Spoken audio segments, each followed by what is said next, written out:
Salam sejahtera, saudaraku yang diberkati oleh Tuhan. Kita kembali berjumpa dalam program Sahabat Mari Belajar Sekolah Sabat. Kita bersyukur oleh karena sepanjang hari Tuhan telah berkati kita dalam pekerjaan pelayanan kita. Tiba saatnya kembali kita akan belajar pelajaran sekolah sahabat kita. Pelajaran yang ketiga, pelajaran sekolah sahabat kita, perjanjian yang kekal. Hari ini, Selasa 12 Oktober 2021, Kitab Perjanjian. Sebelum kita memulai pelajaran sekolah sahabat kita, mari kita berdoa bersama-sama. Bapa di surga, kami bersyukur buat penyertaan, berkat dan pemeliharaan-Mu sepanjang hari. Kami akan gunakan waktu yang Tuhan karuniakan, kembali belajar firman memulai pelajaran sekolah sahabat pada hari ini. Berkati kami Bapa, dalam nama Yesus kami berdoa dan mengucap syukur. Amin. Selasa 12 Oktober 2021, Kitab Perjanjian. Walaupun ide perjanjian atau berit dalam bahasa Ibrani untuk menggambarkan hubungan Allah dengan umatnya ditemukan dalam seluruh Alkitab, kata ini sering ditemukan dalam kitab Ulangan sehingga kitab Ulangan ini dikenal dengan sebutan Kitab Perjanjian. Lihat dalam Ulangan 5 ayat 1-21. Apa yang terjadi di sini yang menolong untuk menunjukkan betapa pentingnya ide dari perjanjian atau berit itu dalam kasih ulangan. Tidak lama sesudah bangsa Israel ditebus dari Mesir, Allah mengadakan perjanjian dengan mereka di Sinai. Sesaat sebelum mereka seharusnya akan masuk ke tanah perjanjian. Kemudian sesudah perjalanan memutar-mutar selama 40 tahun, sesaat sebelum mereka kembali siap untuk masuk ke tanah perjanjian, yang merupakan suatu bagian utama dari janji dalam perjanjian. Lihat Kejadian 12 ayat 7, Keluaran 12 ayat 25. Melalui Musa sebagai juru bicara, Tuhan kembali memberikan kepada mereka 10 perintah, dan ini merupakan sebuah cara untuk menekankan kembali bagaimana pentingnya bagi mereka untuk memperbaharui kewajiban perjanjian mereka juga.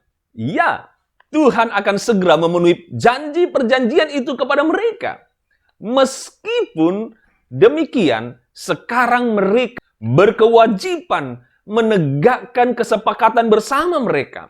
Ulangan 14 ayat 13. Dan ia memberitahukan kepadamu perjanjian yang diperintahkannya kepadamu untuk dilakukan, yakni ke-10 firman, dan ia menuliskannya pada 2 loh batu.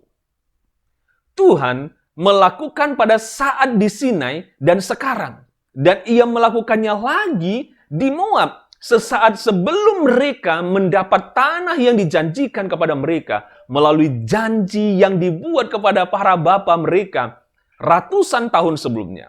Dan ini adalah sebuah manifestasi dari perjanjian kekal yang disampaikan bahkan sebelum dunia ini ada. Sebelum dasar bumi ini diletakkan, Bapa dan Anak telah bersatu dalam suatu perjanjian untuk menebus manusia jika ia dikalahkan oleh setan.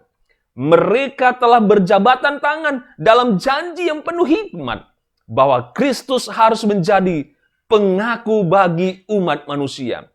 Yang dituliskan oleh hamba Tuhan Ellen G. White dalam buku Alpha Omega jilid 6 halaman 492. Bacalah Ulangan 5 ayat 3. Bagaimanakah kita bisa mengartikan ayat ini? Apa yang sedang Musa sampaikan pada mereka? Sepertinya sangat mungkin ia sedang menekankan fakta bahwa para bapa mereka sekarang sudah tiada. Dan janji-janji perjanjian yang indah dibuat kepada para bapa saat ini sedang digenapi kepada mereka. Hal ini mungkin saja merupakan cara Musa untuk membuat mereka mengetahui bahwa mereka tidak seharusnya mengacaukan perjanjian tersebut. Sama seperti yang dilakukan generasi yang lalu.